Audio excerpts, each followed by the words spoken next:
Hi everyone. ఈరోజు protein importance గురించి తెలుసుకుందాం. భారతదేశం అనేది ఏషియన్ కంట్రీస్ అన్నింటిలో కూడా లెస్ ప్రోటీన్ కన్జంప్షన్ చేస్తున్న దేశము. మనకు కొన్ని అపోహలు ఉన్నాయి.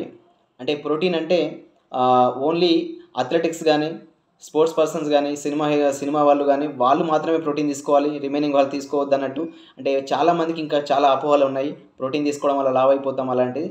సో లేటెస్ట్ వచ్చిన సర్వీస్ ప్రకారం ఏంటంటే కేర్ హెల్త్ ఇన్సూరెన్స్ ప్రకారము 91% వెజిటేరియన్స్ అందరూ కూడా ప్రోటీన్ డెఫిషియన్సీలో ఉన్నారు. అండ్ నాన్ వెజిటేరియన్స్ ఏవైతే ఉన్నారో వాళ్ళు 85% ఉన్నారు. సో వీళ్ళందరూ కూడా ప్రోటీన్ డెఫిషియన్సీగా ఉన్నారు మన భారతదేశంలో. సో ప్రోటీన్ డెఫిషియన్సీ అనేది ఎక్కువ ఉండడం వల్ల ఏమవుతుందంటే మనకు చాలా రకాల క్యాన్సర్లను మనం ఎదుర్కోవాల్సి వస్తుంది. అండ్ ఇంకోటి బోన్ లాసు, మజిల్ లాస్ కావచ్చు, కిడ్నీ స్టోన్స్ కావచ్చు, ఇంకా చాలా రకాల మనకు ప్రాబ్లం ఫేస్ చేయాల్సి వస్తుంది. సో ప్రోటీన్ని ప్రాపర్గా కన్జంప్షన్ చేయాలి. మీ డైట్లో ఖచ్చితంగా ప్రోటీన్ ఉండాలి ఎవ్రీడే. ఎందుకంటే చాలా రకాల రోగాలను మనం నయం చేసుకోవచ్చు ప్రోటీన్ ద్వారా.